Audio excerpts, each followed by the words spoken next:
This is Rosalind from A Little R&R, and I just wanted to share with you something that I'm going to be doing differently starting next week in my homeschool. And hopefully it's going to help me and it might help you as well. I think it's going to help me a lot. So, the problem that I'm having with homeschooling is that I plan. Usually, I have my plan done a month ahead of time. So currently, I am planned all the way through the third week of March. So March 20th, because um, we are coming up. Well, this is the last week of February. So typically speaking, this week I would be planning the last week of March, but I'm actually going to be doing things differently. And I want to show you why. So as you can see here, I've got a lot of red scribbly stuff. This day is marked out because I was sick this day, so we actually watched a movie for history this day. All of this is, oh goodness, we didn't get last week done because last week we were sick Thursday and Friday, so we didn't actually do school Thursday and Friday. So this red is like makeup stuff, and we're a little bit behind even in all of this because there are lessons that the kids didn't really grasp, so we can't really move on yet. We're still making up stuff from last week and Tuesday when we didn't do school, so all kinds of stuff. And so it's a little bit frustrating because, now I'm starting into March. All of my March plans I've done are not, I can't really do anything with them. And because I have both of my kids are going to be still on this week's lesson for math next week, because they haven't really grasped material yet, which is fine, actually, especially for my oldest one. I was kind of getting concerned because we're getting close to the end of his math book, and I don't have another math book for him yet. I still have to order that. And so I wasn't going to order it. I didn't want to rush and order it because I was kind of hoping that we would get to this place where maybe he might run into a challenge finally. I mean, he's in fourth grade, and so far he's not really had a math challenge. And we finally found his challenge, which is great. That's actually really, really good. And my youngest one, he struggles with math in general, but he's kind of on to some newer concepts. So it stands to reason. Usually takes him 2 or 3 weeks to get through a brand new lesson. And then, for the next couple of weeks, it's kind of like a review until we move on to another new one. And then it takes a little bit. And at the same time, there are things that I've wanted to do with him that I haven't really done because, I would make my plans and I would try to be creative, but I had all of these links saved in my favorites for school that I had forgotten were there. So I just want to show you what I did was I love to use Trello, and I use Trello for all of my clients. I use it for myself, for my own, for my blog and stuff like that. But I got a brilliant idea yesterday to use it for homeschooling. And so I just want to show you what I've done. So as you can see here, like I have these are cards. So if you've never used Trello, basically it's like a big board of organized ideas. And so I have math, and here are a bunch of links that I use for math. Here's art, reading, writing, nouns. So my kids really love Jack Hartman. And so, in studying nouns, actually my son is studying those right now.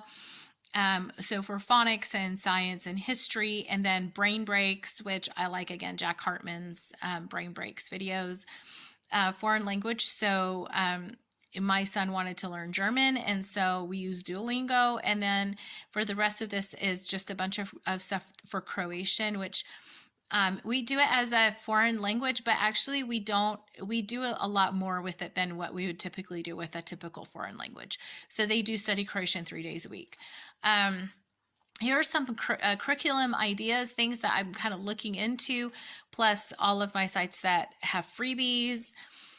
Just all kinds of stuff. Here's Bible, games, coloring sheets, stuff for holidays. And then I put this on here for airplanes because my son really loves airplanes. And so here were some movies So if I decide I want to do like a special subject or like a unit study or whatever, I'll create a board for that. And so these are all actually all of the homeschooling links that I had saved in my favorites, I'll put on here. So, and I'm going to show you how this is actually going to so improve what I'm doing for scheduling.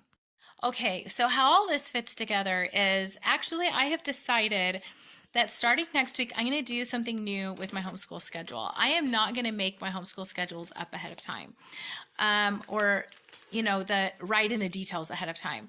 Now we have a basic pattern that I follow. I do have my phone set up with alarms, so we know when we are supposed to start and stop, and it's fluid, it's very flexible.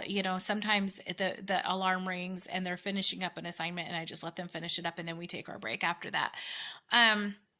So it's not like super rigid, but it does give some structure to our day. But what I'm going to do going forward is what I heard one YouTuber, and I've got to get her name, and I'll do that while I'm talking with you. Obviously, I didn't plan very well for this video, but that's okay. But I'm going to start with, she calls it reverse scheduling. And at first, when I listened to her video, when she was talking about reverse scheduling, I was like, man, I don't know if I could do that because I'm so, it just does not seem like it would fit with my own personality. But the more I got to thinking about, especially this week, with it just being so frustrating, I decided, you know what, actually, I think this would be really good for me because, I've got all of my scheduling done. I mean, I invested a lot of time into it, and I really loved the fact that I had everything printed out and I had, everything in my book and my schedule all done. I don't have to think about it. I just open it up and do it. And that's really great if literally nothing ever interrupts your schedule, which is not practical. When you think about it, that's not practical. I mean, things come up all of the time. And so as I started this week and we were already like lessons behind, which is fine. I mean, there's no actual behind in homeschool. So I'm not thinking of behind in the fact that, oh my goodness, we're behind, we need to catch up. It's that what's written down for today is not what's happening for today. And then with all of the crossing out and remarking stuff in, then I was like, oh my word, am I going to the right lesson? Because now I don't even know what lesson we're on for today. And actually yesterday I told my son, I was like, turn to your English lesson number 33. And he's like, I haven't done 32 yet. And I was like, oh my goodness, I'm so confused now. And knowing that for the entire month of March, that's exactly what it's going to look like. So it's Simply Living It is her channel on YouTube. And I was listening to her. I listened to a lot of her videos because a lot of what she says makes sense. Some of her kids are my kids' age. And so I really gleaned a lot of information from her. And she talked about reverse scheduling. And so basically what it is you go through your day and you write down what you did. Instead of writing down what you're going to do ahead of time, you do it and then write down what you did. And that fits so much better for me because my kids, well, I should say my oldest son does get sick quite often. And when he gets sick, with anything, he just doesn't function. He really does not function. You just need to give him that day off and just, maybe put on a movie or something like that if you really want to count it as a school day. But really giving him assignments and stuff, it doesn't work, And so, and then there are days when I have really, really bad days with my chronic illness. And so there are just those days we really just need to pull back and do less. And that just comes up. Those things come up unplanned. You can't plan for those things, right? And so, if I usually always have, like the movie that we watched on Tuesday, that was actually planned for today. And so, so that was fine. I just basically rearranged stuff. And so I can take those ideas that I have already set to the side of, if we have an off day, we can pull this out and it goes right along with what we're doing. Maybe it wasn't according to my plan, but it is what we're doing. So we can do that and count it as school because it fits right in with where we're at. And so this way I can do it and then write it down instead of having to go and now cross out stuff and erase stuff and rewrite stuff in and all of that. And so doing the reverse scheduling, also I can sit down and say, okay, so today we're doing this lesson, we're talking about nouns. And so while they're doing their initial lesson, I can sit down here, go to my Trello, grab a bunch of stuff, and then fit that in, and then just see, maybe we can do that tomorrow and then pencil stuff in. And I think it's going to allow me to be a lot more creative. What I'm trying to do is get away from worksheets. I'm trying to get away, not from doing any worksheets ever, but not doing them chronically, like all of the time. Thinking more creatively and more out of the box. And I think this is going to give me a lot more freedom, because I will tell you, planning even 1 week of homeschooling ahead of time, especially a month in advance, it's a lot of work. It is a lot of work because for me, it entails a lot of printing, and I just, with everything else that's going on, I tend to just reach for the familiar stuff, and I don't really get as creative as I could. And I do believe that doing things this way is going to allow for a lot more creativity. I think it's going to remind me to slow down more, because I'm not looking ahead going, tomorrow we're doing a different lesson, we need to complete this one today. It's going to help them to slow down and give me an opportunity to kind of let them really master what it is that they're supposed to be learning. So I don't know if that's going to help you or not.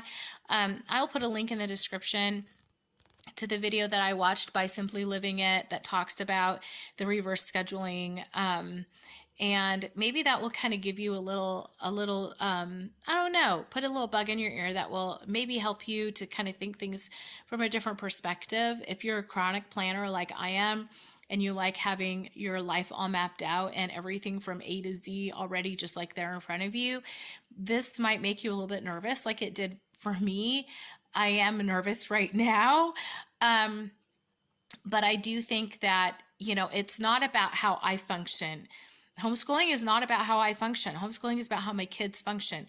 And if what I'm doing is putting stress on our homeschool, and if what I'm doing is causing me to be, it's tempting me to push and get really anxious about not moving on with our lesson because they haven't mastered this one yet. And so we need to cram it in their head, make them learn. If my way of planning is tempting me to be like that, then I need to change the way that I plan, because that's not how my kids are. That's not how you learn. And anything that they have maybe seemed like they have learned from that approach, it's going to show up down the line that they didn't really learn it. They learned it to make me happy, but then they promptly forgot it, and that's not really learning. That's just cramming. And I don't want that for my kids. I want them to master their subjects, not just learn to a test. So anyway, I hope that that's kind of giving you a little bit of maybe a different, thinking things from a different perspective. I know it's definitely going to help me. I can already see how this is going to be super helpful. So, all right, until next time.